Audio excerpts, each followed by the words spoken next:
بالله من الشيطان الرجيم. بسم الله الرحمن الرحيم. الحمد لله الذي جعل الحمد مفتاحا لذكره وسببا للمزيد من فضله ودليلا على آلائه وعظمته، ثم الصلاة والسلام على عبده وأمين وحيه وخاتم رسله سيدنا ومولانا بالقاسم محمد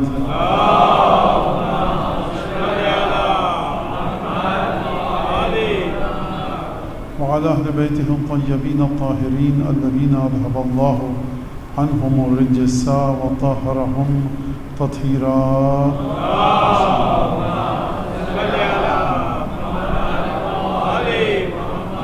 واللعن الدائم على أعدائهم أجمعين. أما بعد، فقد قال الله الحكيم في كتابه المجيد: أعوذ بالله من الشيطان الرجيم.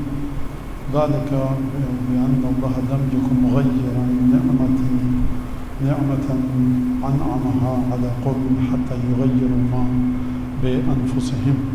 درود پڑھیں محمد آل محمد.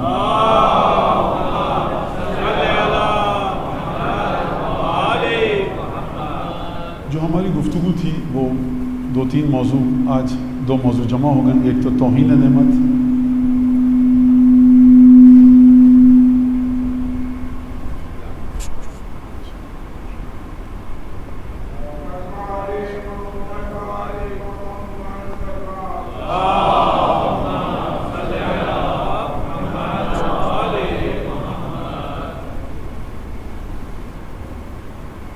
میں شروع کروں یا نہیں کروں؟ آواز آپ لوگوں صحیح آ رہی ہے؟ پیچھے باہر صحیح آ رہی ہے آواز؟ درود پڑھیں محمد.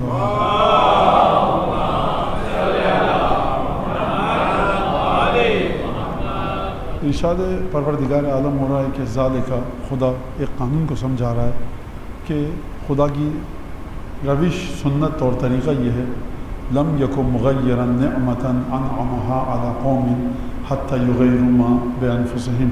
خدا اس وقت تک کسی قوم کی حالت کو نہیں بدلتا یا اس نعمت کو نہیں بدلتا. 2 آیتیں میں نے آپ کے سامنے پڑھی، کل ایک سورہ رعد کی اور دوسری سورہ انفال کی. تقریباً نزدیک ترجمہ ہے.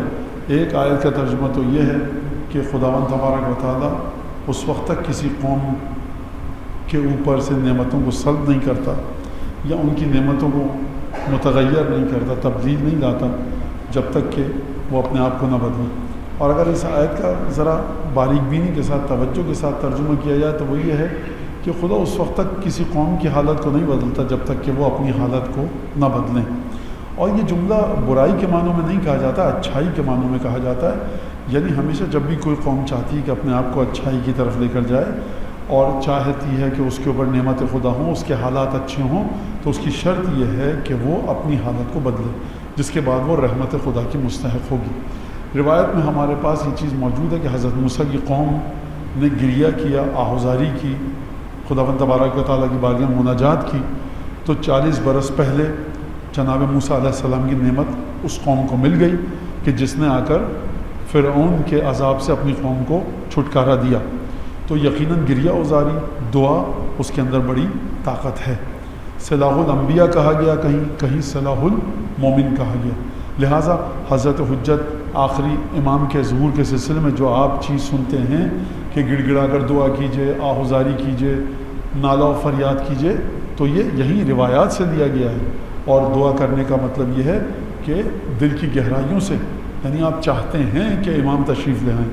اس طرح سے نہیں کہ جوائیں بھی آ رہی ہے، گھڑی دیکھ رہا ہے، کبھی انسان واٹس ایپ کا مطالعہ کر رہا ہے اور اللہم عجل لولیک الفرج پوری توجہ کے ساتھ. اسی لیے آپ دیکھیں کہ کتنی تاکید ہے جمعے کے دن امام زمانہ علیہ السلام کی، کتنی زیارتیں ہیں، دعائیں ہیں، اور وہ تمام کی تمام چیزیں جو آپ سے کہا گیا. اور پھر باقاعدہ ایک چیپٹر ہے پورا کہ جس میں حضرت حجت سے لو لگانا، توسل کرنا اور ارتباط میں آنا ہے. ہر نیک کام کو امام زمانہ کے لیے ہدیہ کر کے آپ مولا سے ارتباط اور اتصال میں آ سکتے ہیں.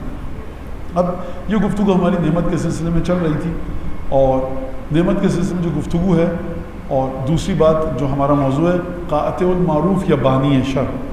قاطع المعروف سمجھ لیجیے پہلے کیا ہے آسان زبان میں، تاکہ پھر میں روایت کی طرف جاؤں کہ جو کتاب الاختصاص میں شیخ مفید نے نقل فرمائی ہے.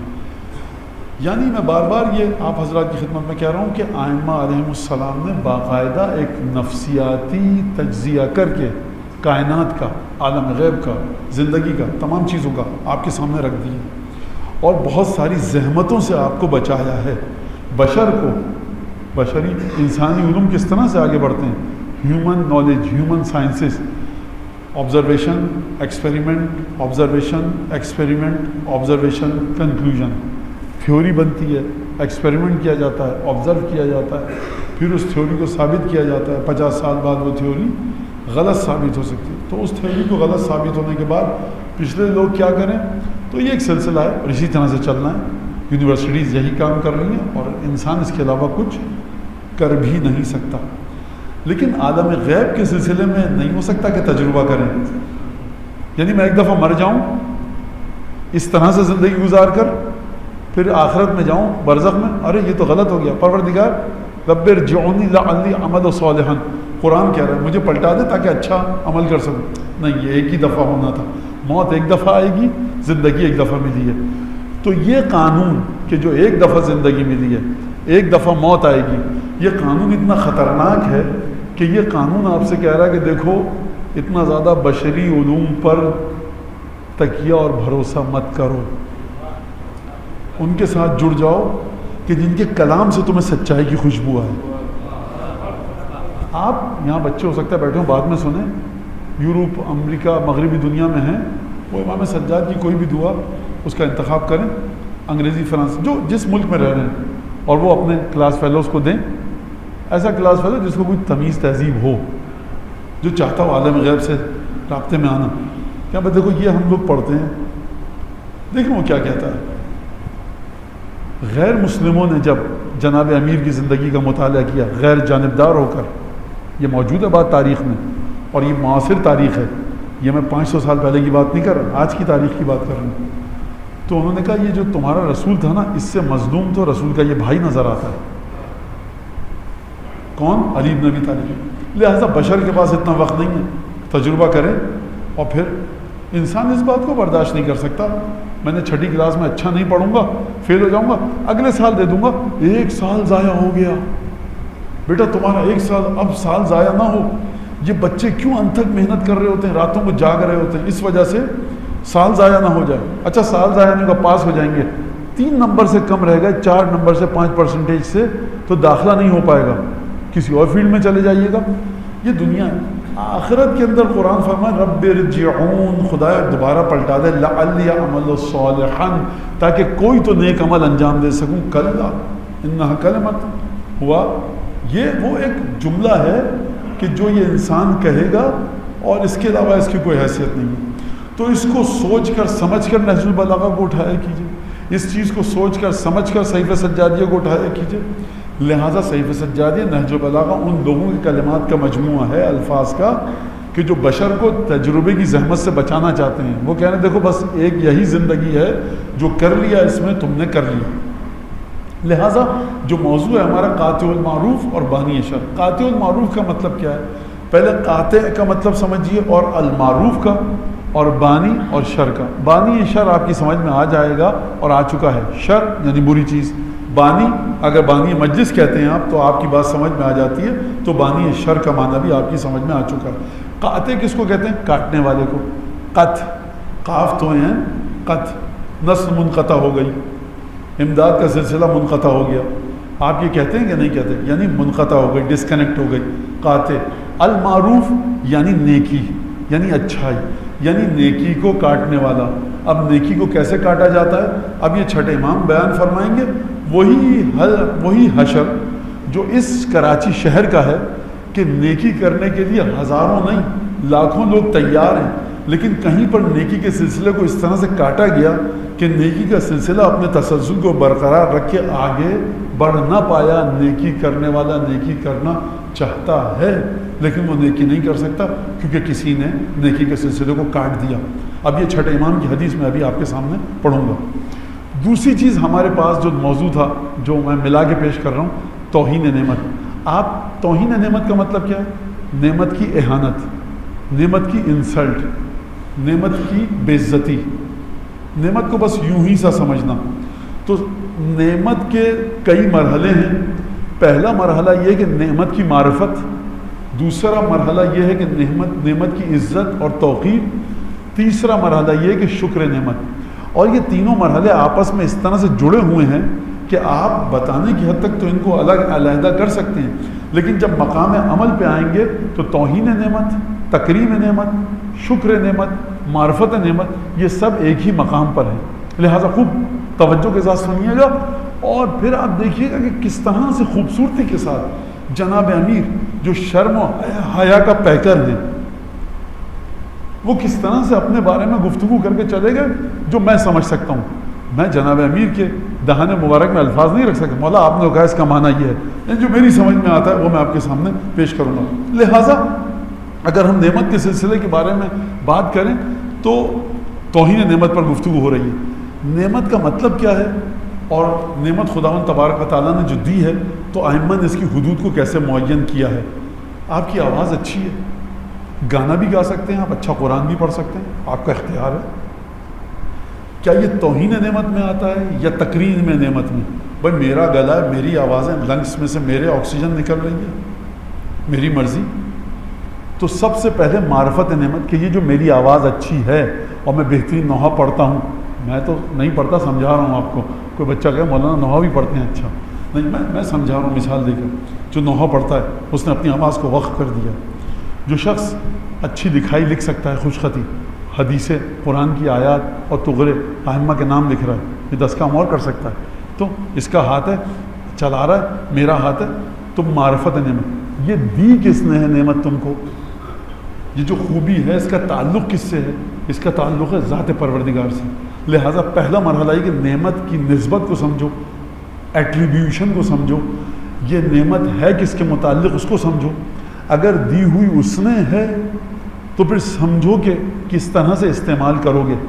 لہٰذا جناب امیر المومنین کی ایک دعا ہے نہج البلاغہ میں، وَكَانَ يَدْعُو بِهِ كَثِيرًا. یہ نہیں ہے کہ امیر المومنین نے ایک دفعہ یہ دعا مانگی تھی، شب جمعہ پڑھتے تھے نیمہ شعبان کو. کہا سید رضی نے، لکھا، روایت نقل کی کہ اس دعا کو کثرت کے ساتھ تلاوت فرمایا کرتے تھے جب بھی صبح کو اٹھتے تھے. الحمدللہ الذی لم یصبح بی میتا ولا مضروبا بے عروقی. جب اٹھتے تھے امیر المومنین تو فرماتے تھے حمد اس خدا کی جس نے مجھے زندہ طریقے سے دوبارہ اٹھا دیا. میری رگوں میں کوئی بیماری نہیں ہے، میرے اعضاء و جوارح صحیح و سالم ہیں، میں بالکل، میرا ایمان صحیح و سالم ہے. کل جب سویا تھا معرفت الہی کے ساتھ اور اس کے بعد جب آج اٹھا ہوں تو میرا ایمان بھی سالم ہے. اس کا مطلب کیا ہے؟ سونے اور جاگنے کا فینومینا اور مقولہ، اور یہ جو چیز ہے سونا اور جاگنا معمولی ترین چیز ہے. اس معمولی ترین مقام پر جناب امیر جس طرح سے خدا کی وحدانیت کا اقرار کر رہے ہیں تو یہ آپ کو سمجھائے گا کہ جس شخص نے کہا کہ میرے لیے عزت یہی کافی کہ میں تیرا بندہ ہوں، اس کا مطلب کیا ہے؟ ہر مقام پر، ہر موقع پر، ہر مرحلے پر جس طرح سے جناب امیر المومنین نے دعائیں مانگی ہیں اور خدا سے گفتگو کی ہے، آپ اس چیز کو جا کر دیکھیے. لہٰذا جب ارتباط میں اس طرح سے جناب امیر المومنین آ چکے ہیں تو گھوڑے پہ بیٹھ کے جا رہے ہیں، لشکر ساتھ میں ہے، اور اس کے بعد ایک نجومی نے کہا کہ وقت مناسب نہیں ہے جانے کا. کہا کہ کیوں؟ کہا کہ ستارے صحیح نہیں ہیں. اب دیکھیے آپ کے سامنے جو یہ واقعہ پڑھا جاتا ہے بڑا مختصر پڑھا جاتا ہے. اگر آپ کو مکمل واقعہ پڑھنا ہے تو ابن شہر آشوب کی کتاب ہے المناقب، جس میں حضرت ابو طالب کی اولاد اور ائمہ علیہ السلام کے فضائل لکھے ابن شہر آشوب نے. ایک دفعہ جب جناب امیر المومنین نے دیکھا، اب یہ تو بڑی بدپریزی کر لی میں نے، پھر باہر نکل رہا ہوں موضوع سے، لیکن سن لیجئے کہ کہا ستارے میں نہیں دیکھ رہا کہ آپ کے صحیح ہیں. تو امیر المومنین نے ایک A4 سائز کے دونوں طرف، اگر آپ وہ لکھیں اپنی ہینڈ رائٹنگ میں تو بھر جائے گا، خطبہ دیا تمام ستاروں سے متعلق. کیا تجھے یہ پتہ ہے کہ وہ ستارہ جب اس برج میں داخل ہوتا ہے تو کیا ہوتا ہے؟ وہ جب آسکیلیشنز آتے ہیں تو کیا ہوتا ہے؟ وہ سیارہ جب وہاں جاتا ہے تو کیا ہوتا ہے؟ وہ سیارہ جب اس سے ملے تو کیا ہوتا ہے؟ اس ستارے کا مدار کہاں پر ہے؟ اس ستارے کا آربٹ کہاں پر ہے؟ اس ستارے کا ایکسس کہاں پر ہے؟ اصل میں خطبہ دیا بہترین، تو گھر سے رٹ کے آئے تھے. مولا کو کیا پتا بقول آپ حضرات کے کہ کب نجومی میرا راستہ روک لے گا. یعنی جو جنگ کی تیاری پہ جا رہا ہو، پورا ذہن مشغول ہو، کہ تلواریں کتنی ہیں، گھوڑے کتنے ہیں، حملہ کیسے کریں گے، جو پریشان ہے، جو گھبراہٹ میں مبتلا ہے، مولا کی بات نہیں کر رہا، عام انسان اگر ہے تو اس کی بات کر رہا ہوں.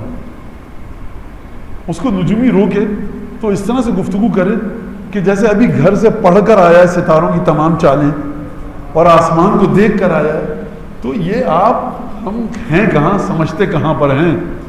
یعنی جب انسان کا پتا پانی ہو جائے اور دشمن جس طرح سے رجس پڑے، جو امیر المومنین کے سامنے آ کر رجس پڑا ہے مرحب نے اور عمرو ابن عبدود نے، دونوں نے، امیر المومنین نے اس رجس کا جواب اسی بحر، اسی ردیف، اسی قافیے میں دیا.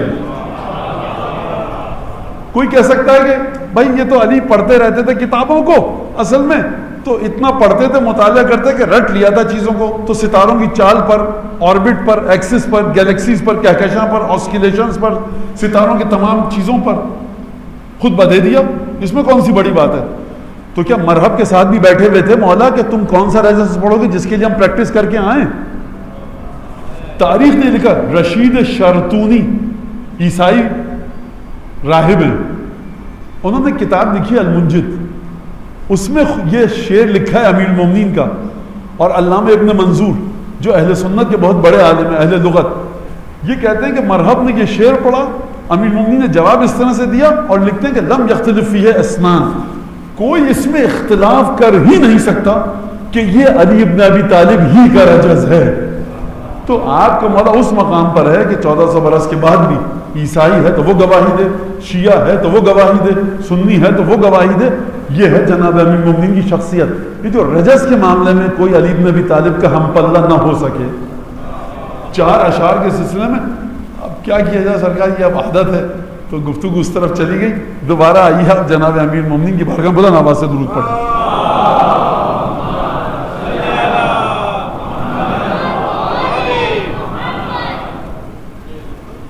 دعا کیجئے کہ مل جائے. یہ بچوں کو بہت اچھا آتا ہے سیو کہاں کرنا ہے. ہمارا تو انگوٹھا کہیں پہ ٹیپ ہو جائے غلط تو مسئلہ بڑا عجیب ادھر سے ادھر. ایک دفعہ اور درود پڑھیے محمد علیہ.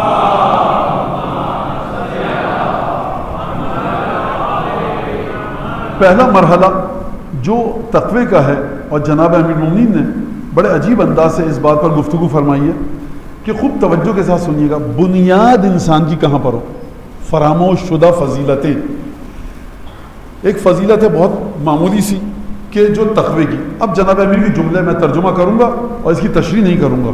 تشریح انشاءاللہ پھر کسی وقت، کیونکہ 3 4 یا 5 روایتیں میرے پاس جمع ہو چکی ہیں. فرمایا من اخذ بالتقوی عذبت عنہ الشدائد بعد دنوها. فرماتے ہیں کہ جو تقوی کو تھام لے تو کٹھن حالات اس سے قریب ہونے کے باوجود دور ہو جاتے ہیں. یعنی ہماری زندگی کی بہت سی مشکلات کا حل تقوی میں ہے. یہ فرمایا جناب امیر. اگلا جملہ فرمایا وَإِحْلَوْلَتْ لَهُ الْأُمُورُ بَعْدَ مِرَارَتِهَا. اور جو تقوی کو تھام لے، پہلا مرحلہ سمجھ میں آ گیا، کٹھن حالات پاس آتے ہیں پھر اچانک دور ہو جاتے ہیں. وَإِحْلَوْلَتِ الْأُمُورُ بَعْدَ مِرَارَتِهَا. اور وہ امور، زندگی کے وہ مسائل جو بڑے تلخ ہو جاتے ہیں اور کڑوے، دفتن اچانک تقوی کا دامن تھامنے کے بعد میٹھے ہو جاتے ہیں. دوسرا جملہ فرمایا کہ وَانْفَرَجَتْ عَنْهُ الْأَمْوَاجُ بَعْدَ تَرَاكُمِهَا. جو تابڑ توڑ موجیں اس کے اوپر ایک کے بعد ایک، یکے پس از دیگرے، یکے بعد از دیگرے، ایک کے بعد ایک کنٹینیوسلی آتی رہتی ہیں اس کے پاس خطرات کی موجیں. اس کو رستہ نہیں ملتا، ایک دفعہ انہی موجوں کے درمیان موجیں چھٹ جاتی ہیں، اس کو رستہ دیتی ہیں. اور تیسرا جملہ جو فرما رہے ہیں وہ أُسْهِلَتْ لَهُ الصِّعَابُ بَعْدَ انْصِبَابِهَا. اور جو کٹھن چیزیں ہوتی ہیں وہ اس کے لیے آسان کر دی جاتی ہیں کہ جب اسے شدید تھکاوٹ کا سامنا ہو، زندگی کے حالات کی بازی وہ لڑ کر ہار چکا ہے. مولا فرمایا أُسْهِلَتِ الصِّعَابُ بَعْدَ انْصِبَابِهَا. کہ فرمایا کہ جو تمام چیزیں جو کٹھن حالات ہیں اس کے لیے تمام امور أُسْهِلَت آسان کر دیے جاتے ہیں. تم تقوی کا مظاہرہ زمین پر کرو، کہیں عالم غیب سے تمہارے لیے چیزوں کو آسان کیا جائے گا. یہ ایک اور بات. اگلا مرحلہ تقوی کی ڈیفینیشن کا وَحُطِلَتْ عَلَيْهِ الْكَرَامَةُ بَعْدَ قُحُوتِهَا. اور کرامت اور عزت موسلا دھار بارش کی طرح اس کے اوپر برستی ہے کب کہ جب قحط نازل ہو جائے کرامت اور عزت کا. اگر عزت نہیں مل رہی، رسپیکٹ نہیں مل رہی، تقوی کو اختیار کرو. امیر مومنین فرمانا کرامت کی دولت تمہیں ملے گی. اگلا جملہ اس کے بعد فرمانا تحدبت علیہ الرحمت بعد نفورہا، رحمت جو اس سے بھاگ کر دور چلی گئی ہے، ایک دفعہ رحمت کی باران اور بارش اور مینا اس پر برستا رہتا ہے، نفورہا دور بھاگ کے چلی جاتی ہے رحمت ملے گی، کرامت ملے گی، کٹھن حالات آسان ہوں گے اور تمہاری مشکلات، شدائد، خطرات کی موجیں تمہارے سامنے سے چھٹ جائیں گی. ایک تقوی کی ڈیفینیشن اور ایک تقوی کی تعریف فرما رہے ہیں. اگلی روایت میں اگلے جملے میں فرما رہے ہیں اسی جگہ پر وَتَفَجَّرَتْ عَلَيْهِ النِّعَمْ بَعْدَ مُضُوبِهَا. تفجرت علیہ النعم، تفجرت کب کہا جاتا ہے؟ جب چشمہ زمین میں سے پھوٹ کر نکلے. فرمانا تفجرت علیہ النعم، تم مایوس ہو چکے ہو نا کہ نعمتیں کہاں سے آئیں گی. تقوی اختیار کرو، ایک دفعہ نعمتوں کا چشمہ پھوٹے گا اور نعمتوں کا پانی نکلے گا. کب نکلے گا؟ تم دیکھ رہے ہوگے کہ یہ پانی زمین میں اس طرح سے جذب ہو گیا ہے. نزوب کہتے ہیں پانی جب زمین میں جذب ہو جائے. تو جب پانی زمین میں جذب ہو جاتا ہے اب اس کو نکال سکتے ہیں؟ نہیں نکال سکتے. کپڑے میں جو پانی چوس لیا نچوڑ کے نکالا جا سکتا ہے، زمین میں جو پانی گر گیا اب اس کو آپ نہیں نکال سکتے. مولا فرما رہے ہیں کہ تفجرت علیہ النعم بعد نضوبہا، نعمتیں جب دیکھ رہے ہو کہ پانی کی صورت میں زمین میں جذب ہو چکی ہیں، ایک دفعہ تقوی اختیار کرو گے یہی نعمتیں جو زمین میں جذب ہو چکی ہیں اس طرح سے پھوٹ کر نکلیں گی جس طرح سے چشمہ پھوٹ کر زمین کے سینے کو چیر کر نکلتا ہے. اگلا جملہ سنیے آپ، وَوَبِلَتْ عَلَيْهِ الْبَرَكَةُ بَعْدَ إِرْذَاذِهَا، اور برکت اس پر موسلادھار بارش کی طرح برستی ہے. کب برستی ہے؟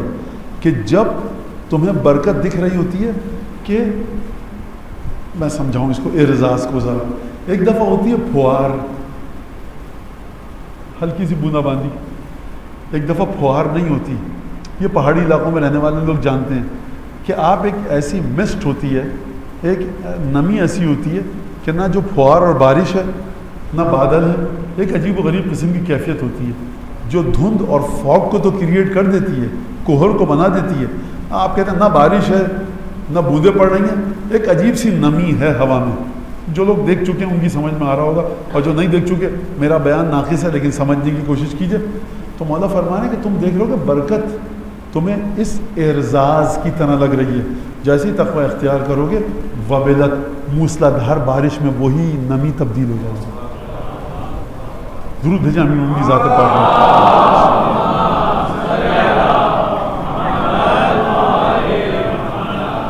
اب آپ کے پاس نظام فکری جو ہے وہ کہاں پر ہے بنیاد؟ توحید، نبوت اور توحید، اور اس کے بعد نبوت کے بعد امامت. الحمدللہ، خدا کا شکر ہے کہ یہ سننے کو ملا امامت. شکر ہے اس خدا کا. مسکرائیے مت، شکر کیجئے خدا کا. ہو سکتا ہے کوئی اور جواب آ سکتا تھا، شاید اتنی جلدی نہ آئے، 100-150 سال بعد کچھ اور جواب آئے. توحید، نبوت اور امامت یاد رہے گا نا یہ. اب چلیے کس لطافت کے ساتھ، کس خوبصورتی کے ساتھ اور کس حجب اور حیا کے ساتھ امیر مومنین کبھی کبھی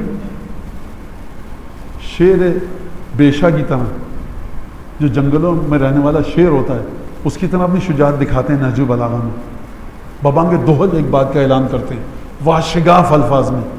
کبھی بہت شرم و حیا کے ساتھ چپکے سے ایک بات کو کہہ کے چلے جاتے ہیں. اب پڑھنا آپ کا کام ہے کہ کیوں امیر مومنین یہاں پر شیر کی طرح اپنی بہادری کا اعلان کر رہے ہیں اور کہاں پر شرم و حیا اور لطافت اور بڑے چھپ چھپا کر بات کر رہے ہیں. پیغام دونوں میں ہے چاہنے والوں کے لیے. یہ نہج البلاغہ کا ایک الگ موضوع ہے کہ کہاں پر جناب امیر بڑے تکلف کے ساتھ، بڑے اپنے آپ کو سمیٹ کر، کیا کہوں میں اس ہستی کے بارے میں، کہہ بھی کیا سکتا ہوں. خیر ہے نا، توحید، نبوت، امامت یاد رہے گا نا یہ جملہ. اب سنیے، فرمایا کہ فاتقوا اللہ الذی نفعکم بموعظتہ، پس اے لوگوں اللہ کا تقوی اختیار کرو جس نے تمہیں نصیحت کی ہے اپنے واعظ و نصیحت کے ذریعے. آسان جملہ ہے، کوئی مشکل تو نہیں ہے. فاتقوا اللہ، تقوی الہی اختیار کرو جس نے تمہیں نصیحت کی ہے اپنے موعظے کے ذریعے. کس کے ذریعے تقوی اختیار کرو؟ جو خدا نے نصیحتیں بھیجی ہیں. خدا کا تعلق توحید، نبوت سے ہے یا امامت سے؟ خدا کی جب بات آتی تو آپ کہتے ہیں توحید. تو یہ توحید پر بات کر رہے ہیں جناب امیر. اگلا جملہ سنیے گا. اور پھر فرمایا وَوَعَظَكُمْ بِرِسَالَتِهِ، اور اپنی رسالت کے ذریعے، اپنے رسولوں کے ذریعے اس نے تمہیں ایک اور نصیحت کی. تو کہاں تک بات کر لی جناب امیر نے؟ توحید پر بات ہو گئی. اب اس کے بعد کس پر بات کی؟ نبوت پر بات کی. امامت رہتی ہے نا. اب امامت پر دیکھیے گا کس طرح سے بات کر رہے ہیں. اور یہ بہت ادب کے ساتھ حضرت امیر المومنین کے فرزند اطہر حضرت حجت کی بارگاہ میں کہ یہ میری سمجھ میں آ رہا ہے. خدا جانے جناب امیر کی نگاہ کہاں تک ہے. جو میری سمجھ میں آ رہا ہے وہ میں بات کر رہا ہوں. اور اس وجہ سے سمجھ میں آ رہا ہے کہ روایتوں کی روشنی میں انسان کو ہمیشہ حجت خدا کے سامنے، حق کے سامنے، حق مطلق کے سامنے ہمیشہ اپنے آپ کو خطاوار سمجھتا رہے، اپنی کوتاہی کا اظہار کرتا رہے. لہٰذا توحید ہو گئی، نبوت ہو گئی. اب تیسرا مرحلہ کس کا ہے؟ امامت کا. کس طرح سے بیان فرما رہے ہیں؟ فرمایا اس خدا کا تقوی اختیار کرو کہ جس نے تمہیں اپنی نصیحتوں کے ذریعے موعظہ کیا، پند و نصیحت کیا، وعظ کیا. اور پھر فرمایا وَوَعَظَكُمْ بِرِسَالَتِهِ، اور اس نے وعظ کیا تم کو کس کے ذریعے؟ رسالت کے ذریعے، اس کی رسالت کے ذریعے. اور وہ فرمایا وَامْتَنَّ عَلَيْكُمْ بِنِعْمَتِهِ، اور اس نے اپنی نعمت کے ذریعے، اپنی ایک نعمت کے ذریعے، نعم نہیں کہا، ایک نعمت ہے اس کی جس کے ذریعے تم پر احسان عظیم فرمایا. یا علی ذرا بتلائیے تو صحیح. توحید پر ذکر کر دیا، رسالت پر ذکر کر دیا، آپ خود جو ممبر پر ہیں آپ کا ذکر کہاں آیا؟ شاید جناب امیر کی آواز آئے نجف سے، شاید کہ میں نے کہا تو وَامْتَنَّكُمْ بِنِعْمَتِهِ، اپنی خاص نعمت کے ذریعے جو اس نے تم پر احسان فرمایا. یا علی آپ نے توحید کو نعمت نہیں کہا، آپ نے رسالت کو نعمت نہیں کہا. اگر آپ اپنی ذات کی طرف اشارہ کریں تو آپ اپنے آپ کو نعمت کہہ رہے ہیں. تو جناب امیر کا نہیں، جناب امیر کے بیٹوں کا بھی نہیں، کسی ہمارے محدث کا جواب آئے گا کیا غدیر کے دن نازل ہونے والی آیت کو بھول گیا؟ اليوم اکملت لکم دینکم واتممت علیکم نعمتی. توحید نعمت تھی، چھپی ہوئی تھی اپنے مقام پر. رسالت نعمت تھی. 23 برس کی سنتیں ہیں، 1400 برس ہو گئے. 23 برس کے ذریعے 1400 برس کو کیسے چلاؤ گے؟ ہزاروں سوال ہیں بشریت کے سامنے کہ جو 23 برس کی سنت میں جواب نہیں ملتا. بشریت کو آنا پڑا قیاس اور تمثیل پر اپنے ذہن کے ذریعے، سیلف ایکوینٹڈ کرائٹیریا، اپنے ذہن اور اپنی ذہن کی ساخت اور پرداخت کے ذریعے آپ کو بشریت کے مسائل حل کرنے پڑے. خدایا اگر تجھے انسانیت کے رحم و کرم پر انسانیت کو چھوڑنا تھا تو یہ 1,24,000 انبیاء کی قربانیاں گئیں تو کہاں گئیں؟ انسان اگر رسول جائیں تو یہ رسول جیسی عصمت وارث بنے یا رسول سے بڑھ کر کوئی آئے؟ بڑھ کر کوئی آ نہیں سکتا. جیسے کو ڈھونڈیے قرآن میں. خدا فرما رہا ہے اليوم اکملت لکم دینکم، آج کامل ہوا ہے. اگر نہ ہوتی ولایت علی ابن ابی طالب اور نہ ہوتی نعمت وجود علی ابن ابی طالب تو نہ تم توحید کو سمجھ سکتے تھے نہ تم رسالت کو سمجھ سکتے تھے.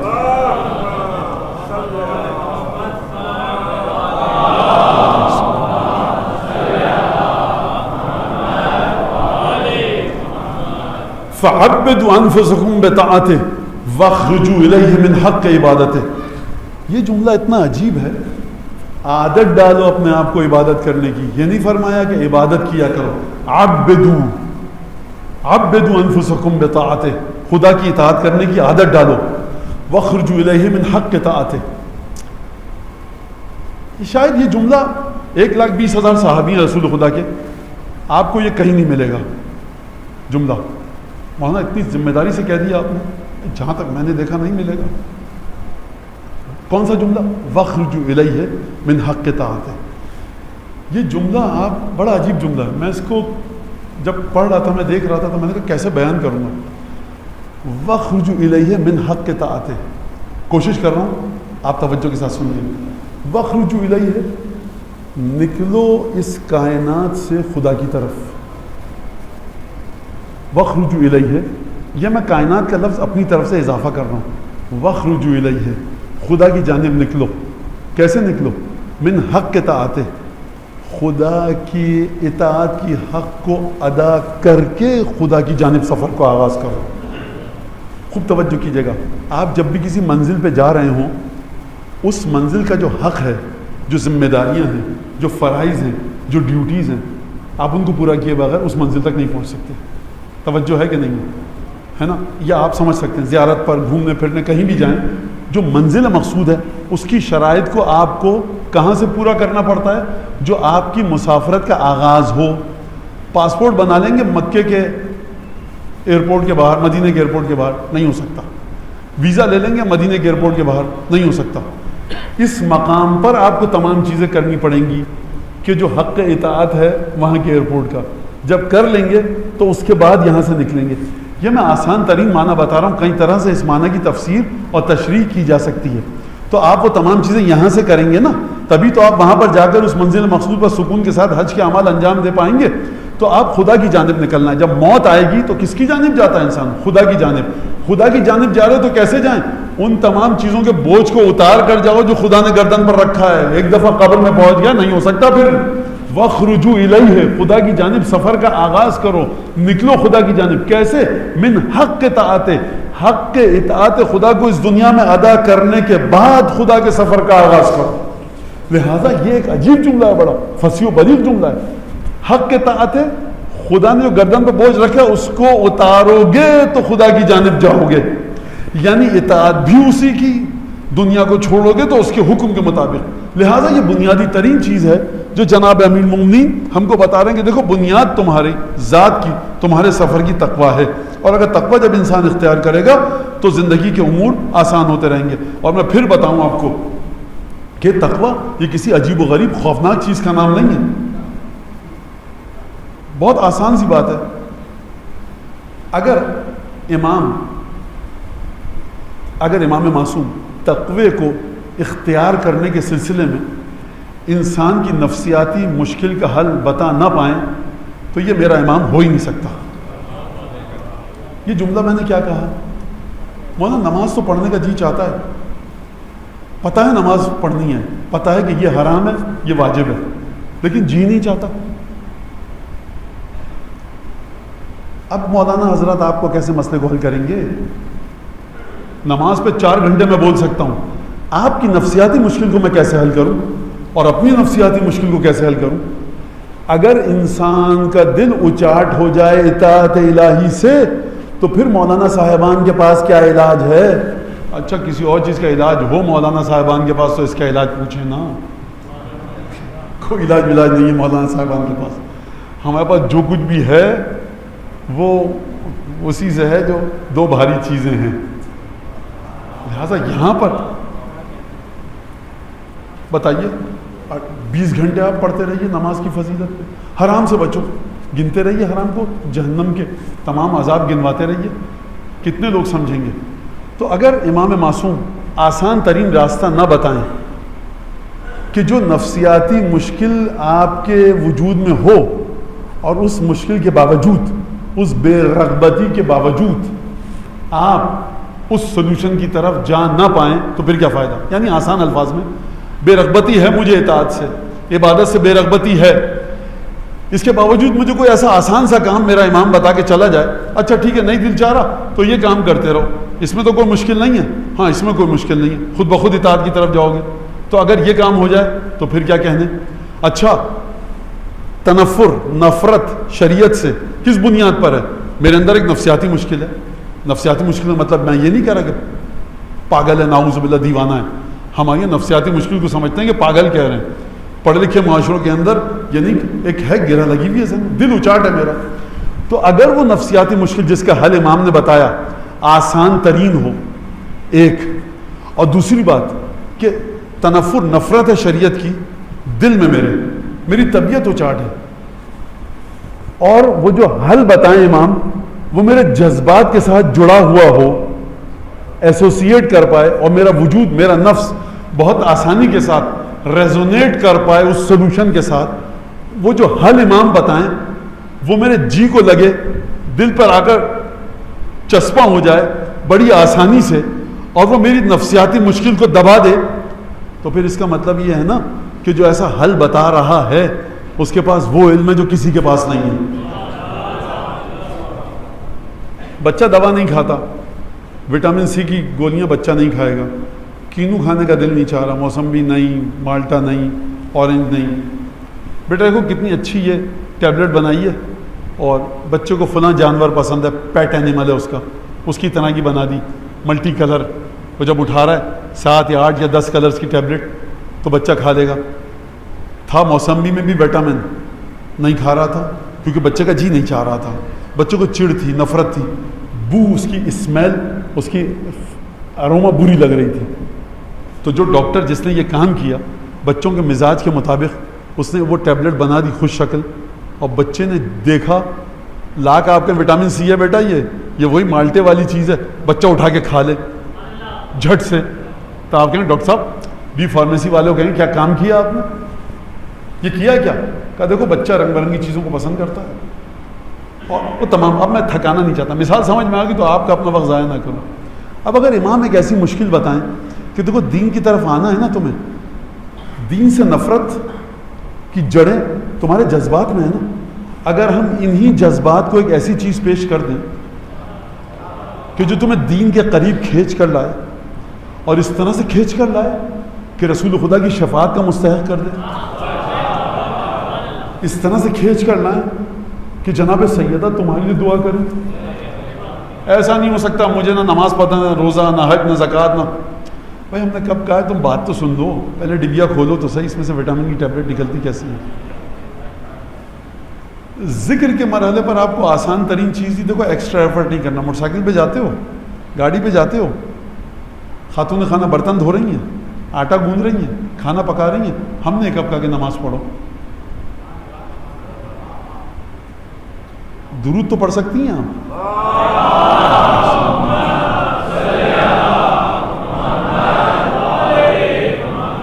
میں خواتین سے مخاطب ہوں, آپ سے نہیں, آپ نے درود بھیج دیا. وہ ان خواتین سے کہا جائے کہ درود تو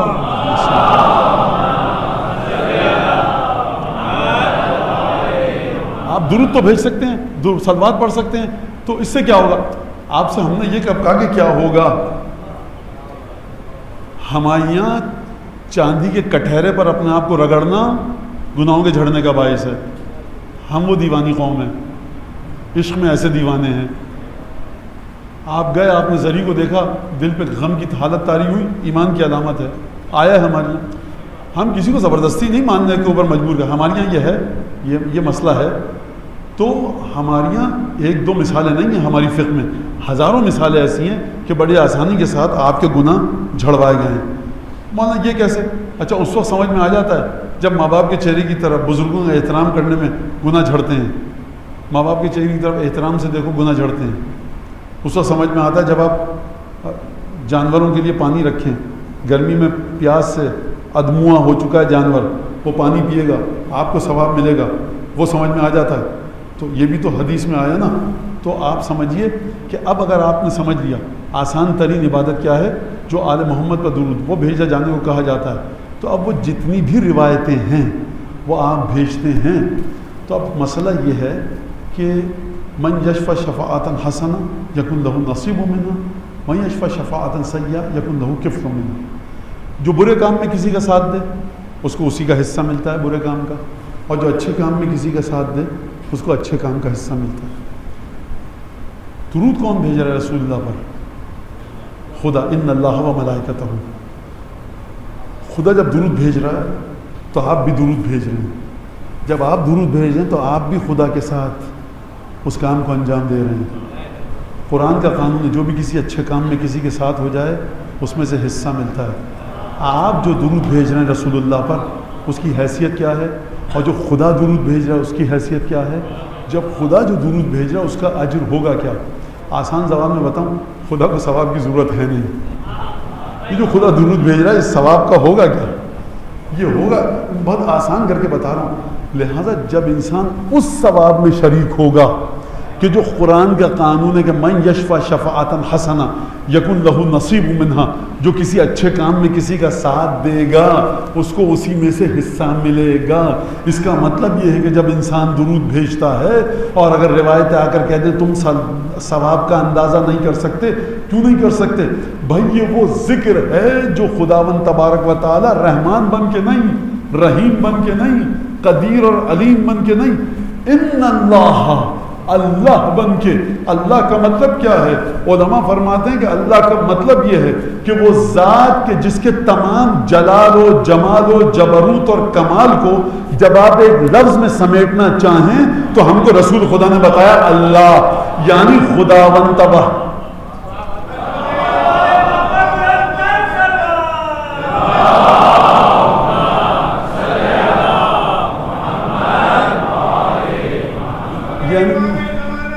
بیٹا دے دو گلاس.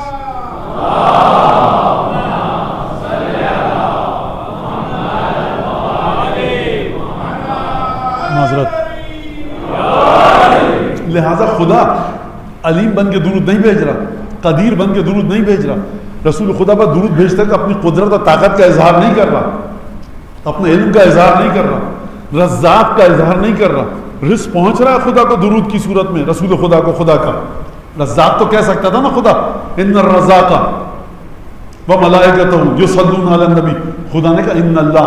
کیا مطلب؟ یعنی دیکھو اے انسان، جو تمہیں بتایا گیا نا ہمارے رسولوں اور ائمہ کے ذریعے کہ لفظ اللہ جلال و جمال و کمال و جبروت الہی، خدا میں جتنی کمال کی صفات ہیں، خصوصیات ہیں، ان کو جب بتانا چاہو ایک لفظ کے ذریعے تو اسے کہتے ہیں اللہ. اب سوال یہ کہ کتنا کمال ہے خدا کا، کتنا جبروت ہے خدا کا، کتنا جلال ہے خدا کا، کتنا کمال ہے خدا کا، کتنا کمال ہے نہیں بتا سکتے. آپ جو نہیں بتا سکتے نا، ملائکہ جس کو نہیں گن سکتے، خدا اس مقام پر آ کر حبیب پر درود بھیج رہا ہے.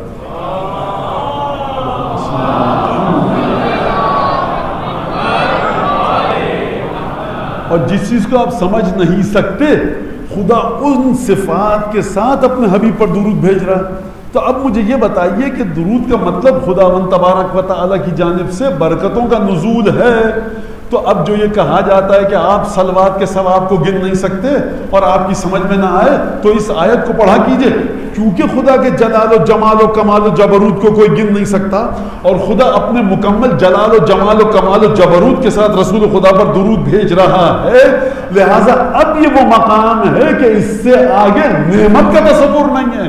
اب مجھے یہ بتائیے، جو ان نعمتوں کو وصول کر رہا ہے، تلقی کر رہا ہے، دریافت کر رہا ہے، جو اس نعمت درود الہی کو اپنے وجود میں سمیٹ رہا ہے، اس کی حقیقت اور شخصیت کا اسٹیٹس آپ ڈیفائن کیسے کریں گے؟ پر محمد و آل محمد صلوات.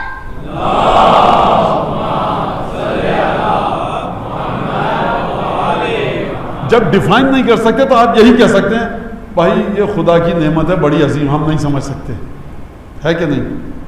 تو اب جناب امین نے اگر فرما دیا کہ اس خدا کی بات کو مانو، امتنا علیکم بنعمتہ، کہ جس نے میرے الفاظ میں میری ولایت کی نعمت کے ذریعے تم پر احسان جتایا، تو یا علی آپ میں کیا ایسی بات ہے؟ تو جناب امیر کہیں گے نا کہ تم نے قرآن کی آیہ مباہلہ نہیں پڑھی کیا؟ انفسنا و انفسکم، جو کچھ رسول کے پاس تھا مجھے دے کر گئے ہیں. چھٹے امام سے ایک شخص نے آ کر پوچھا یا رسول اللہ، یا ابن رسول اللہ، علم الانبیاء افضل ہے یا علی بن ابی طالب کا علم افضل ہے؟ چھٹے امام نے فرمایا اصول کافی. چھٹے امام نے فرمایا کہ رسول خدا کے پاس جو کچھ تھا وہ رسول خدا نے علی کو دیا. کہا تو پھر الانبیاء افضل ہے علی بن ابی طالب؟ اس نے کہا یا ابن رسول اللہ، وہی سوال ہے میرا کہ علی افضل ہے انبیاء؟ تو چھٹے امام نے اس روایت کے مطابق ارشاد فرمایا ان اللہ یفتح مسامع من یشاء، خدا جس کے کانوں کو کھولنا چاہتا ہے اسی کو کھولتا ہے.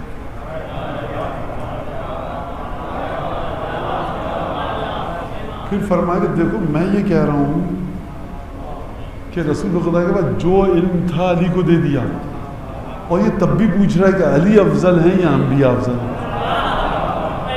اب مجھے آپ یہ بتائیے کہ جو جناب امیر نے فرمایا یہ جملہ، تو ایک تو بات درود پر آ گئی کہ سب سے بڑی نعمت وجود ہے امیر المومنین، اور سب سے بڑی نعمت ذکر کے سلسلے میں کیا چیز؟ آل محمد پر درود، یہ جو آپ مسلسل الحمدللہ بھیجتے رہتے. ایک اور وعدہ کیا تھا میں نے ابھی 10-12 منٹ پہلے آپ سے، وہ کیا وعدہ تھا؟ کوئی اگر یہ کہے کہ درود بھیجنے کا بھی دل نہیں چاہ رہا، تب آپ کیا کر رہے ہیں؟ زبان تو ہلانی پڑتی ہے، زبان بھی نہیں ہلا جائے. اور واقعاً مومنین کہتے ہیں بیچارے محنت کر کے جب جا کہتے ہیں مولانا آپ نے کہا ہے، آپ نے مطلب کسی مولانا نے بتایا ہوتا ہے، مختلف علماء مولانا ذاکرین بتا رہے ہیں سورہ یاسین پڑھ کے سوئیے، تسبیح سیدہ پڑھ کے سوئیے. تو وہ کہتے ہیں کہ مولانا 34 دفعہ تو کیا 3 دفعہ بھی کہنے کی ہمت نہیں ہوتی، زبان ہلانے کی ہمت نہیں ہوتی. ٹھیک ہے، جب فریش اور تر تازہ ہیں آپ تو اس وقت درود پڑھ لیا کیجیے، مولانا یاد نہیں رہتا. تو میں نے ابھی کیا کہا تھا، اگر جذبات انسانی کے ساتھ کوئی چیز جوڑ کر ائمہ آپ کو دیں کہ اس سے جڑ جاؤ، تمہیں محنت نہیں کرنی پڑے گی اپنے آپ کو جوڑنے کے لیے. تمہارے جذبات میں یہ چیز ہے جو ہم تمہیں دے رہے ہیں. تم جذبات احساسات، جذبات، فیلنگ، ایموشنز، اس کا بہانہ بنا رہے تھے نا. ہم تمہارے جذبات میں تمہیں توڑ دے کر جا رہے ہیں، تریاق دے کر جا رہے ہیں، اس کا اینٹی ڈوٹ دے کر جا رہے ہیں. تمہاری کاہلی کا، تمہاری سستی کا، تمہارے جذبات کے اندر اور میرے جذبات کے اندر نجاستوں کا ایک توڑ دے کر جا رہے ہیں. وہ کیا ہے؟ تاکہ دیکھو اب یہاں سے آپ کی سمجھ میں آئے گا فلسفہ بکا سید الشہداء پر. ایک انسان مظلومی کے ساتھ مارا گیا ہے، کائنات کا خوبصورت ترین بہترین انسان تھا. اب تمہارے دل میں کیا احساس آتا ہے؟ کئی پہروں کا پیاسا بھی تھا، اولاد کے ساتھ مظالم ہوئے اہل بیت کے، نہیں یہ بھی دل پر اثر نہیں کر رہا دل پر اثر نہیں. اب کوئی اور چیز لائی جائے، خدا نے کوئی چیز اور چیز لائی جائے، کوئی اور چیز مانگ رہے ہو خدا سے، کوئی اور چیز مانگ رہے ہو خدا سے، ایک اور چیز. اب اس کا جواب دوں، خدا نے اپنی پوری قدرت اور طاقت کے باوجود، لامتناہی قدرت کے باوجود خدا نے بھی اعلان کر دیا ہر وقت ہم سے ہر چیز کا سولوشن مت مانگنا. ختم اللہ علی قلوبکم. کچھ چیزیں ایسی ہیں کہ اس کے بعد بھی اگر تمہارے جذبات میں تحرک پیدا نہ ہو، موومنٹ اور موٹیویشن پیدا نہ ہو، انکریجمنٹ پیدا نہ ہو، تمہارے جذبات میں تلاطم اور ہلچل نہ ہو، اس کا مطلب یہ ہے کہ دلوں پر مہر لگ گئی ہے، اور وہ ہم نے خود لگائی ہے. کیوں لگائی ہے؟ کیونکہ اس وجہ سے لگائی ہے وَيَزِيدُ اللَّهُ وَمَا يَزِيدُ الظَّالِمِينَ إِلَّا خَسَارًا. خدا ظلم کرنے والوں کو سوائے گھاٹے کے کچھ نہیں دیتا. تو اب آپ سمجھے کہ جن آنسوؤں کو بے قیمت سمجھا جا رہا ہے، گریہ ہے کیا؟ گریہ وہ حل ہے جو آسان ترین ہے. فرش اعضا پر بیٹھ جائیے، گھر میں بیٹھ جائیے، ریکارڈ لگا لیجئے، یوٹیوب پر مجلس لگا لیجئے، کوئی کلپ سن لیجئے مصائب کا. اور یہ مصائب کون سے ہیں؟ یہ لمبا چوڑا ذکر نہیں بتا رہے آپ کو کہ 100 دفعہ جوشن کبیر پڑھیے، 20 دفعہ دعائے مشہور پڑھیے. یہ کہہ رہے سن لو، داستان ہے، واقعہ ہے کسی کی مظلومیت کا واقعہ سن کے آنسو نکلنا یہ بشر کے جذبات سے مختص نہیں ہے، جانور بھی یہ کام کرتا ہے. یعنی کس مقام پر آ کر آل محمد نے آپ کو اپنی نعمتوں سے نوازا ہے. جہاں جہاں بشر نے اپنی ذہنی، جذباتی، احساساتی تکالیف، مشکلات کا شکوہ جو آ سکتا تھا وہ کیا، ائمہ نے وہاں پر مشکلات کے حل کو کہا. اچھا یہ نہیں کر رہے، زیارت کر لو. زیارت پہ نہیں جا سکتے، زیارت عاشورہ پڑھا کرو. 100 دفعہ نہیں پڑھ سکتے، 10 دفعہ پڑھ لیا کرو. 10 دفعہ نہیں، 1 دفعہ پڑھ لیا کرو. درود پڑھ لیا کرو. جانے کا شوق ہے، چھت پر جا کر دائیں بائیں دیکھ کر 1 دفعہ السلام علیکم ابا عبداللہ. گھر سے نکلتے وقت امام حسین کو سلام کر لیا کرو. یہ ائمہ کے ساتھ جب تم مسلسل رابطے میں رہو گے تو ان کی طرف سے جواب ضرور آئے گا. یہ اپنے چاہنے والوں کو بلا جواب نہیں چھوڑتے.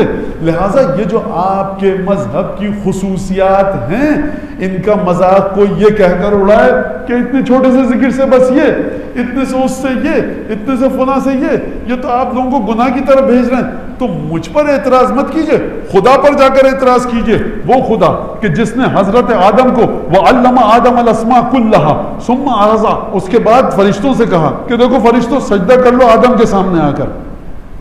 واقعہ یاد ہے کہ نہیں؟ آدم کو تمام اسماء کا علم دیا. ان اسماء کے علم کی بنیاد پر فرشتوں نے سجدہ کیا.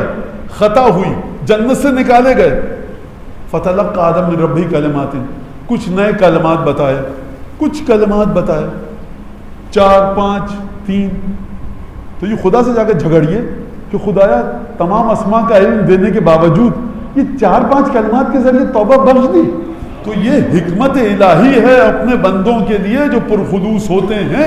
آسان ترین راستوں کو خدا معین فرماتا ہے، آسان ترین چیزوں کو معین فرماتا ہے. رحمت الہی کی بنیاد پر اشک عزائے سید الشہداء کا شکریہ ادا کیجئے. مذاق مت اڑائیے. اگر مذاق اڑانا ہے تو جا کر جناب موسیٰ کے قصے میں اڑائیے.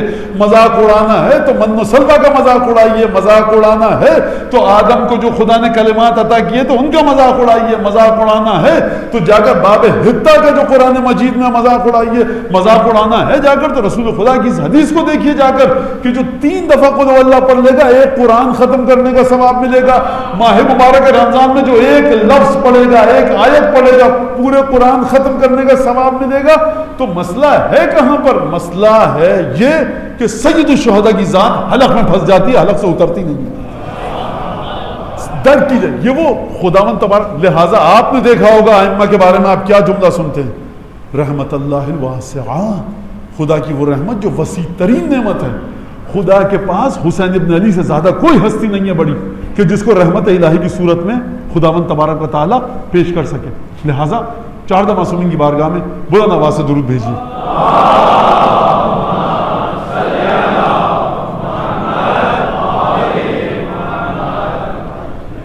اب یہاں پر تو یہ نعمت کی بات سمجھ میں آ گئی کہ امیر المومنین نعمت ہیں. موقف لگتی ہے کہ عراق میں تو وہ بیچارے گلوز پہنے ہوئے تھے ڈسپوزیبل یا جیسے بھی ربڑ کے گلوز. اس نے بھائی تم یہ گلوز پہن کے کیا کر رہے ہو؟ اس نے کہا کہ اچھا یہ اب جو جا رہے ہیں تو نجف کربلا کے راستے میں مت ڈھونڈیے گا, کسی اور راستے پہ لگتی ہے وہ.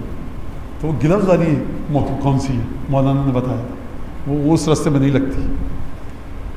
اور کوئی پوچھے بھی نہیں کس راستے پہ لگتی ہے, کیونکہ مجھے بھی نہیں پتا کس راستے پر لگتی ہے.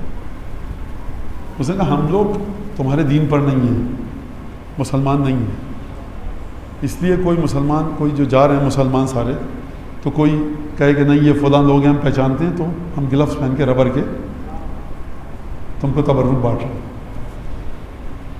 کہا بھائی مصیبت کیا ہے یہ تم کو موقف لگانے کی, نہیں لگاؤ.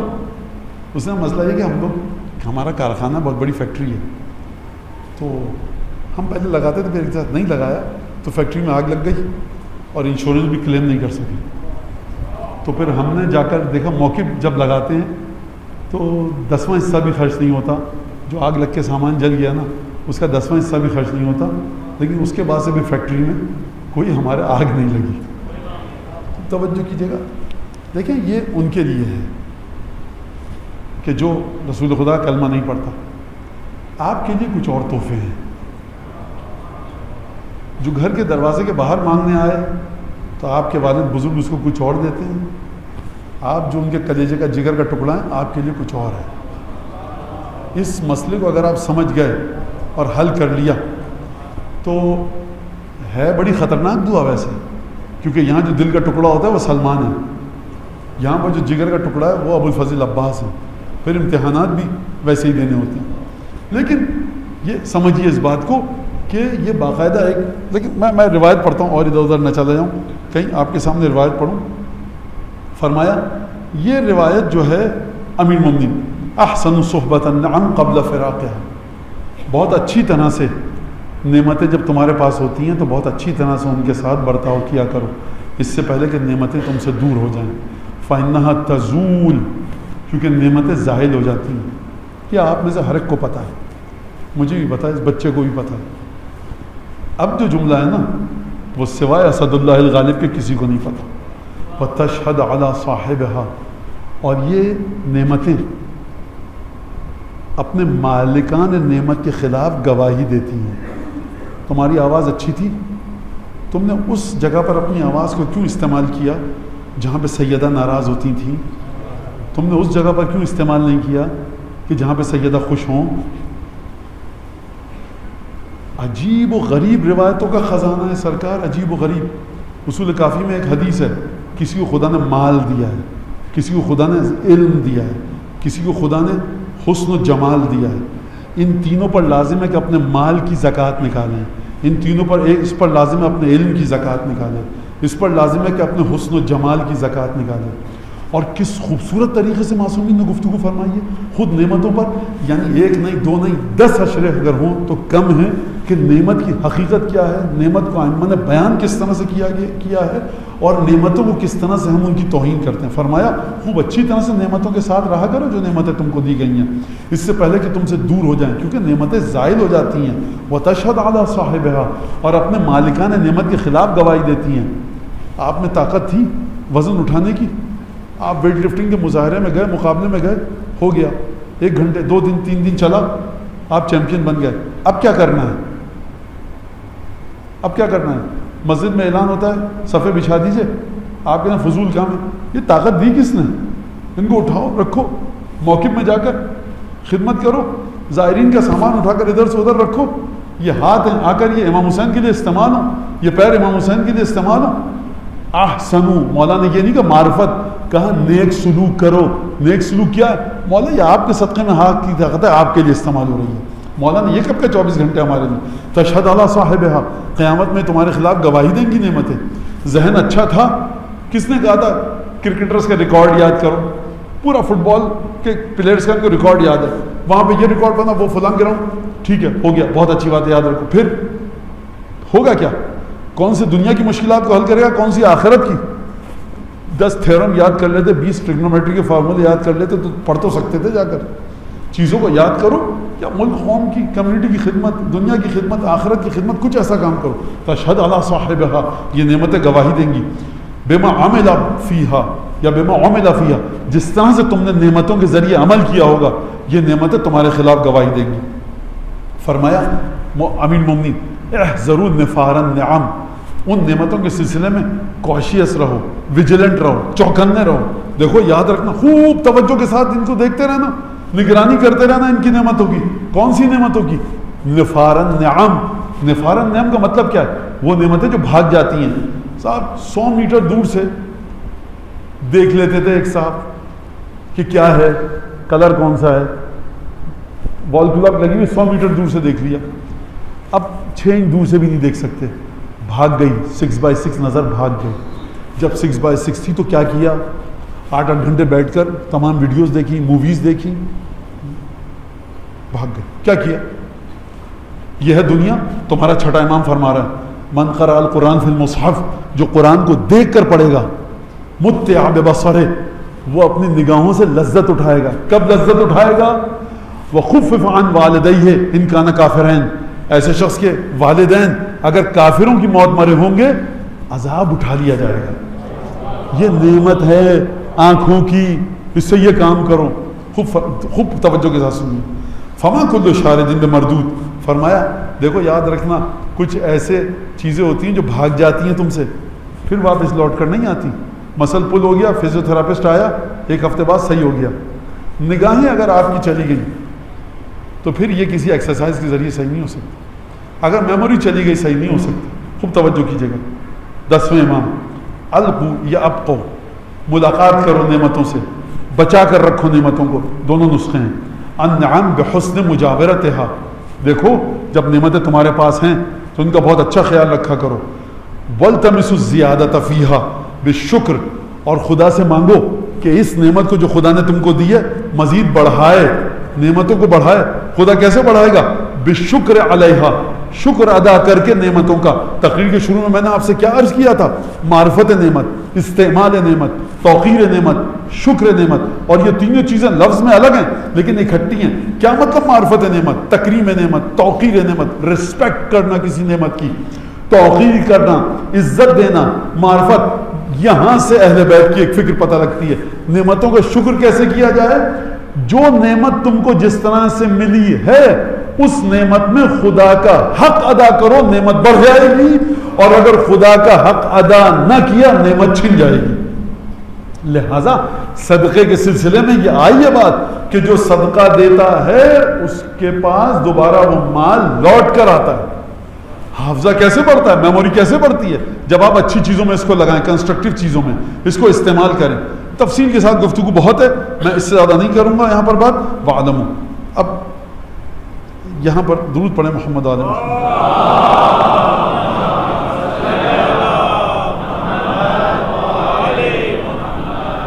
آخری جملہ جو توہین نعمت اور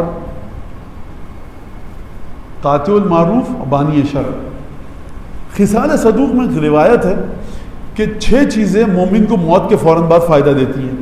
اس میں سے آخری چیز یہ سنت حسنۃ تؤخذ بها بعدہ.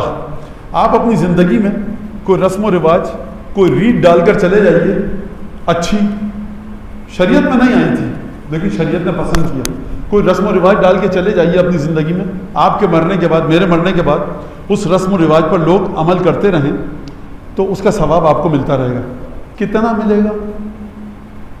جتنا اس سنت پر لوگ عمل کریں گے. کوئی نوجوان تھا، لینے گیا پانی حسین ابن علی کے لشکر سے، نہیں لا پایا، سنت ڈال دی اس نے. اب قیامت تک کے لیے دودھ، شربت، پانی کی جتنی سبیلیں ہوں گی اور اس نوجوان کا ام البنین کے چاند کا نام لکھا جائے گا، تمام کا تمام ثواب اس کو ملے. کتنا ملے گا؟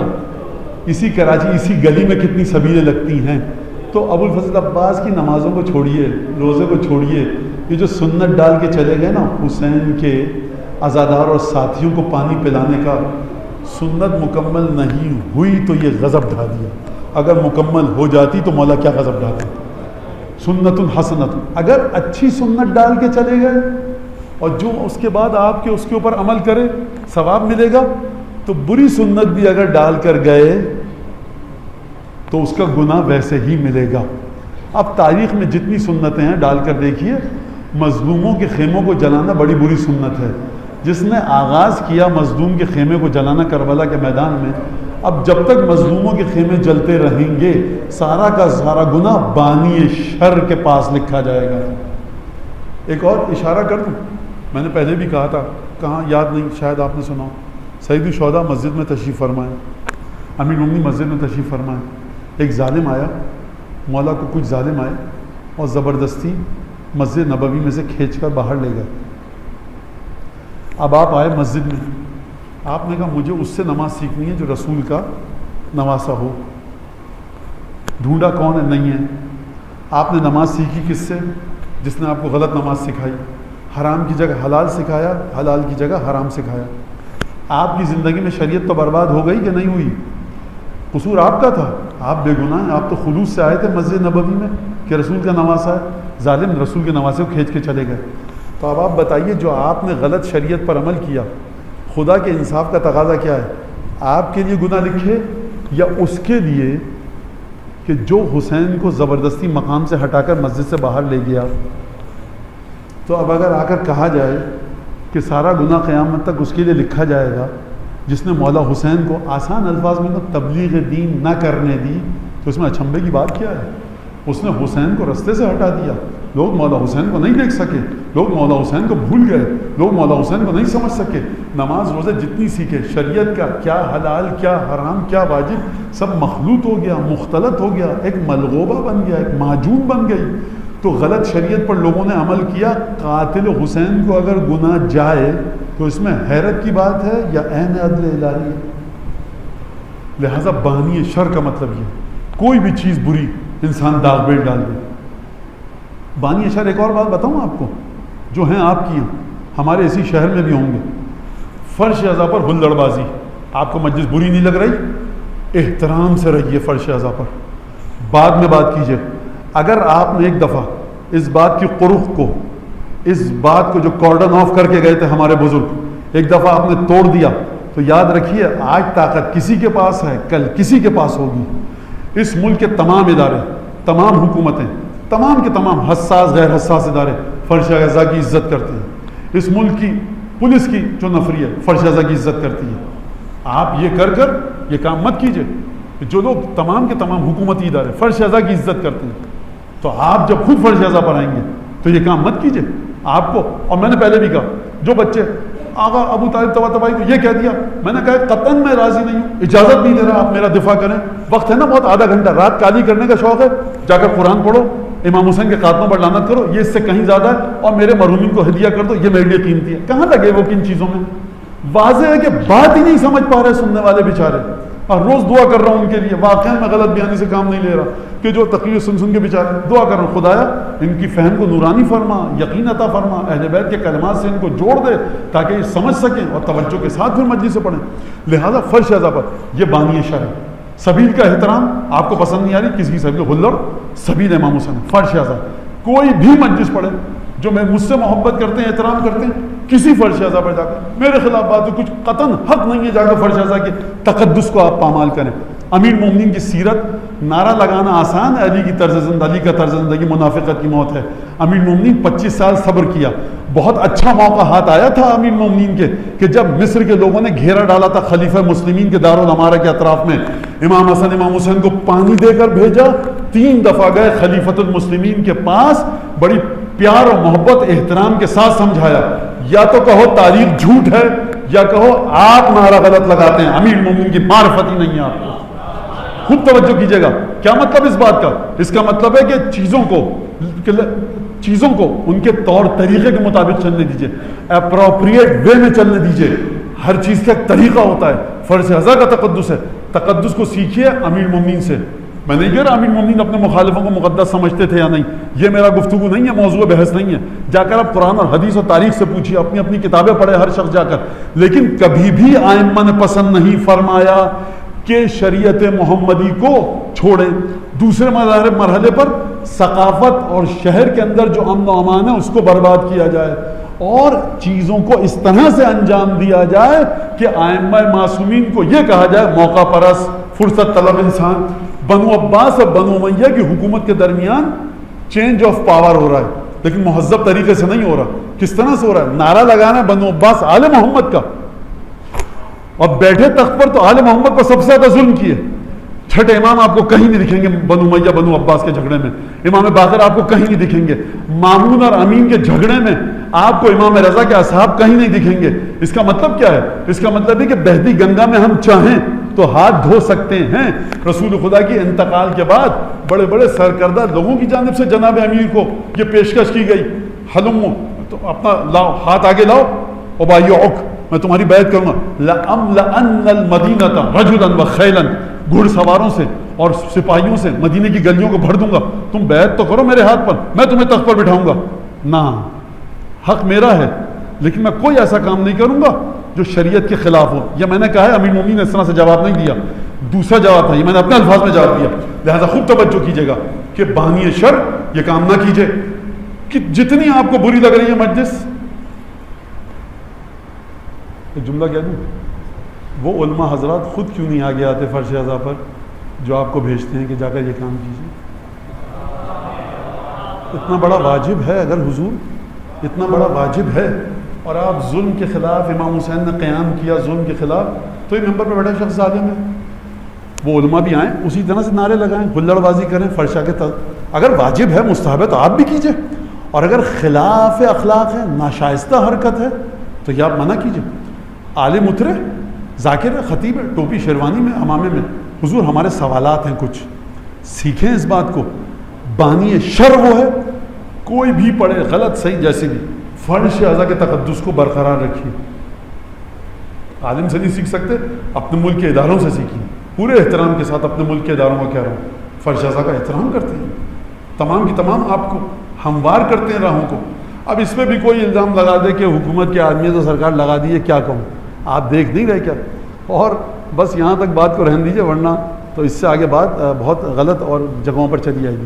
لہٰذا بانی شر اور قاتل معروف. اب ذرا سنیے قاتل معروف کو چھٹے امام نے کس طرح سے ذکر کیا ہے. ایک درود بھیجیے ذرا, محمد آل محمد.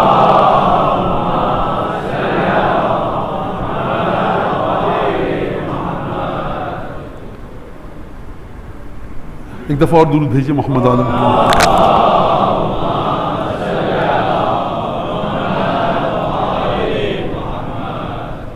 قاتل معروف میں نے آپ کو ترجمہ بتا دیا کہ قاتل معروف کا مطلب کیا ہے, اور اس کی تشریح کر دی, کسی حد تک تفسیر کر دی. اب اس بات کو سنیے. اب دیکھیے امام کیا فرما رہے ہیں, والمعروف واجب علی کل احد بقلبہ ولسانہ ویدہ.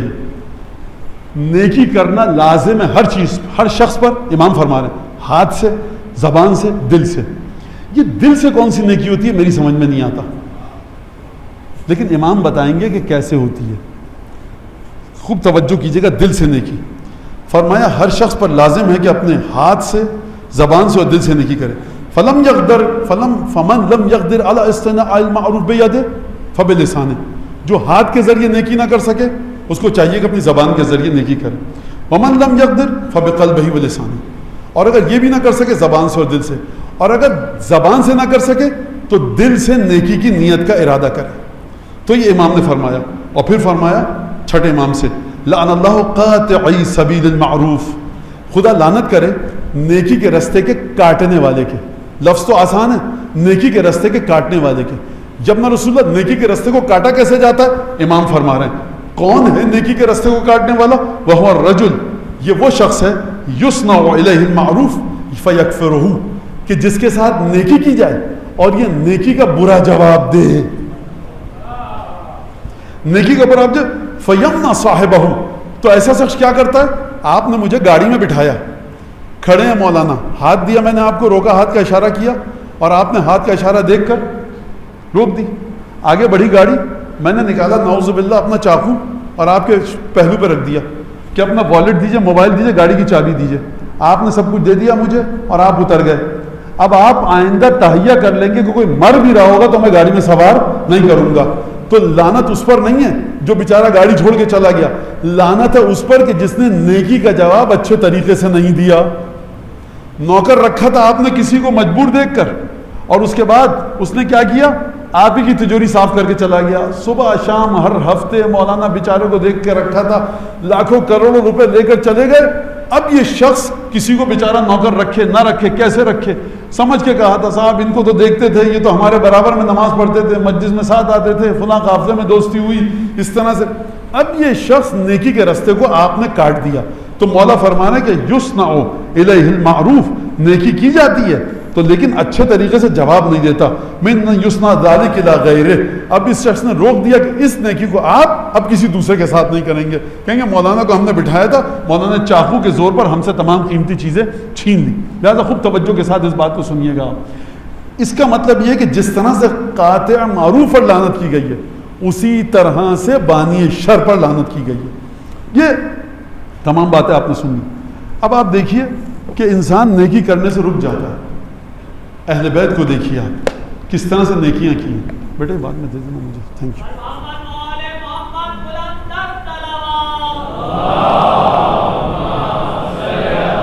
امیر المومنین نے جو کنویں کھودے اپنے پیسے سے، انہی مدینہ اور کوفے کے لوگوں کو وقف کیے جنہوں نے مدد کے موقع پر امیر المومنین کے ساتھ دغا بازی کی. امام حسن کرامت اور سخاوت کس کے ساتھ کر رہے ہیں؟ انہی لوگوں کے ساتھ. جناب سیدہ کن مومنین کے لیے دعا مانگ رہی ہیں؟ کن مسلمانوں کے لیے جو مدینے میں پڑوس میں رہتے ہیں. سید الشہداء نیکی کر رہے ہیں. امام سجاد مدینے میں روٹیاں، آٹا، غلہ، اناج بانٹ رہے ہیں. امام صادق جو گلیوں میں لوگ سو رہے ہیں، بے گھر ہیں، چپکے سے رات کی تاریکی میں ان کے نیچے سرہانے جا کر روٹیاں رکھ کر آ رہے ہیں. امام سجاد یہی کام کر رہے ہیں. امام باقر یہی کام کر رہے ہیں. اور سید الشہداء کس کو پانی پلا رہے ہیں؟ اپنے دشمن کو پانی پلا رہے ہیں. ان تمام مراحل کے اندر کون ساتھ ساتھ ہے؟ ابو فضل عباس ساتھ ہیں، جناب زینب ساتھ ہیں، لیکن اس مرحلے پر وہ بچیاں بھی ساتھ ہیں کہ جو 3 اور 4 برس کی. توجہ کیجیے گا، جب کوئی بچہ چھوٹا ہونا اور خصوصاً بچی اور باپ یا کسی کا انتقال ہو جائے تو اتنی چھوٹی بچی کی سمجھ میں نہیں آتا. اور اگر جسم زخمی ہونا تو آخری دیدار نہیں کرایا جاتا. یہ جو حکم دیا گیا ہے امام حسین کی 3 سالہ یتیم بچی کے آج مصائب پڑھنے کا وقت ختم ہو چکا ہے. 2-3 منٹوں کی زحمت اور ہے. دیکھیے بہت بڑا گھر ہو، اگر دوسرے شہر میں رہ رہی ہو یہ بچی جناب رقیہ اور جناب سکینہ، تو کوئی بھی بات چھپائی جا سکتی ہے کہہ کر. لیکن بچی دیکھ رہی ہے کہ ابھی بھیا علی اکبر گئے تھے، اب خیمے میں پھوپھیاں رو رہی ہیں اور بھیا اکبر نظر نہیں آ رہے، تو 3 سال کی بچی سمجھ جائے گی نا تھوڑی دیر میں کہ بھیا کہاں گئے. مصائب کی انتہا یہ ہے کہ بچی کو بدن دکھایا نہیں جا سکتا. بھائی کا بدن پر اتنے زخم ہیں، نیزوں اور تیروں کے ایسے زخم ہیں، اتنا خون بہہ چکا ہے کہ بچی برداشت نہیں کر پائے گی. اچھا عاشور کے دن پتہ ہے ہو کیا رہا ہے؟ ابھی بیویاں گریہ کر رہی ہیں شدت کے ساتھ علی اکبر کے غم میں ایک دفعہ خبر آتی ہے قاسم کی لاش آئی. یعنی عاشور کے دن بیویوں کا گریہ منقطع ہو کر اثر نو شروع نہیں ہوتا تھا, ایک گریہ دوسرے گریہ سے متصل ہوتا تھا.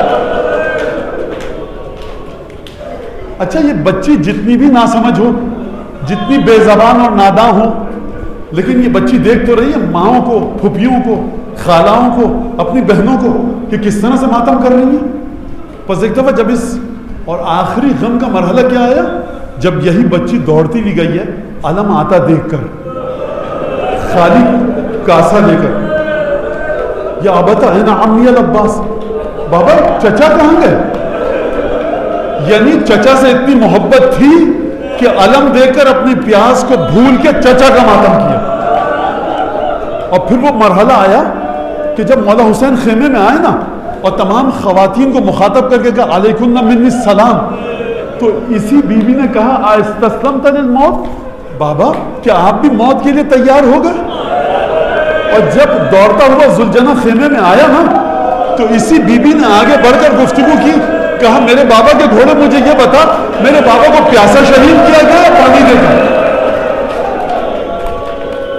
میں جملہ کہوں آپ سے, میرا جملہ نہیں ہے, جس ذاکر کا جملہ ثواب اس کو پہنچے, اس کی اموات کی مغفرت ہو, بی بی سکینہ اور رقیہ اس کی شفاعت کروائیں.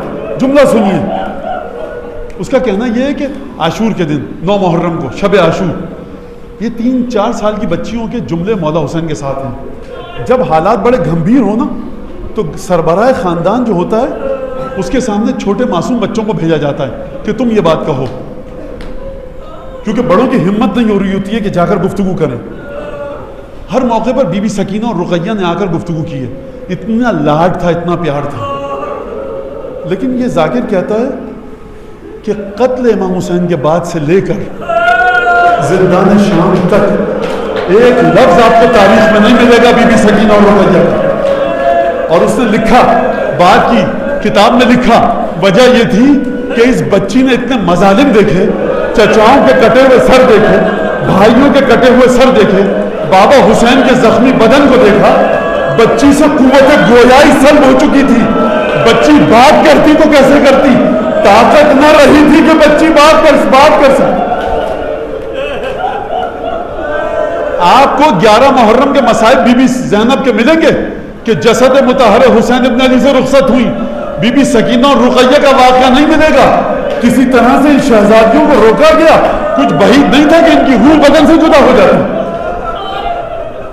بعض مقاتل میں لکھا ہے کہ حسین ابن علی نے اپنے بچوں کی سفارش کی تھی, تاکید کی تھی, اپنے بچوں کی بھی اور قافلے میں جتنے بچے تھے, کیونکہ یتیم ہے نا. یہاں پر اولاد عقیل کے یتیم بچے بھی ہیں, اولاد جعفر طیار کے یتیم بچے بھی ہیں, ابو الفضل عباس کا یتیم بچہ بھی ہے. اس میں بعض بنی ہاشم کے شہزادوں کے بچے ہیں, سب چھوٹے بچے ہیں. امام حسن کی اولاد ہے, یہاں پر رقیہ اور سکینہ ہے. تو بعض جگہ پر ملتا ہے بہن دیکھو بچوں کا خیال رکھنا, اور مختلف وصیتیں کی امام حسین نے. بی بی زینب نے کیا خیال رکھا, آپ یہ سمجھتے ہیں کہ جب پانی کا کاسا آتا ہوگا تو سورج کی تپش میں ناقے پر بیٹھی ہوئی زینب پہلے خود پیتی ہوں گی, یا آپ سمجھ سکتے ہیں, بچوں کو دیتی تھی. جب کوئی ظالم آتا ہوگا اذیت دینے کے لیے تو بی بی اپنی آغوش میں لے لیتی ہوں. میں یہ کہوں گا کہ اس کی گواہی کیسے پتہ لگے, اس کی گواہی جناب زینب کے دست مبارک پر. ادب کا تقاضا ہے کہ میں اس سے زیادہ جملہ کہہ نہیں سکتا. جناب زینب کے دست مبارک پر رسیوں کے جو نشان ہیں نا, وہ اس بات کی گواہی ہیں کہ اس شہزادی نے کس طرح سے قافلے کی حفاظت.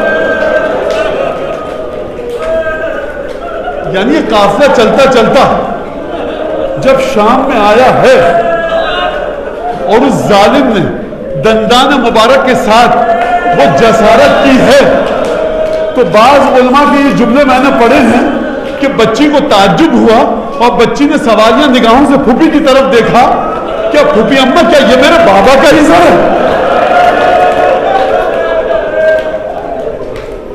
حسین ابن علی کی وصیت, بہن یقیناً مولا نے یہ وصیت کی ہوگی کہ بچوں کا خیال رکھنا, خواتین کا خیال رکھنا. واقعہ ہوا, بچی نے گریہ اتنا کیا کہ قید خانے میں یہ یتیم بچی دنیا سے چلی گئی. کتنی آسانی سے میں نے کہہ دیا کہ یہ 3 سالہ دنیا سے چلی گئی. کبھی آپ نے یہ پوچھا اپنے آپ سے کہ یہ 3 سالہ یتیم بچی اس کو موت آئی تو کیوں؟ کیا تلوار سے؟ کیا نیزے سے؟ دیکھیے خود توجہ کیجیے گا. سفر کی صعوبتیں اتنی تھیں، بابا کا غم ایسا تھا، اس بچی نے اتنا گریہ کیا، اتنا ماتم کیا کہ بدن میں رمق نہ رہی، روتے روتے دنیا سے چلی گئی. سید سجاد نے کس طرح سے دفن کیا مجھے نہیں پتا. مدینے میں ایک معصوم نے معصومہ کو دفن کیا، شام میں ایک معصوم نے معصومہ کو دفن کیا، مدینے میں علی مرتضیٰ نے سیدہ کو دفن کیا، سید سجاد نے زندان میں 3 سالہ بچی کو دفن کیا. لیکن میں کہوں گا ایک فرق تھا، وہ سیدہ نساء العالمین تھی. باپ کا کٹا ہوا سر سامنے نہ تھا، بھائیوں کے کٹے ہوئے سر سامنے نہ تھے. قافلے کو آزادی ملی، چہرم منانے کے لیے قافلہ کربلا آیا. ہر بیوی نے بیان کیے. جناب زینب کے دل کی ایک آواز ہے، زبان حال ہے، بھیا حسین پورے قافلے کی حفاظت کی، سید سجاد کی حفاظت کی. لیکن مولا یہ بہن شرمندہ ہے، تیری ایک امانت تھی جو زندہ میں سب چھوڑ کر آ گئی. اس ماتم حسین یا حسین.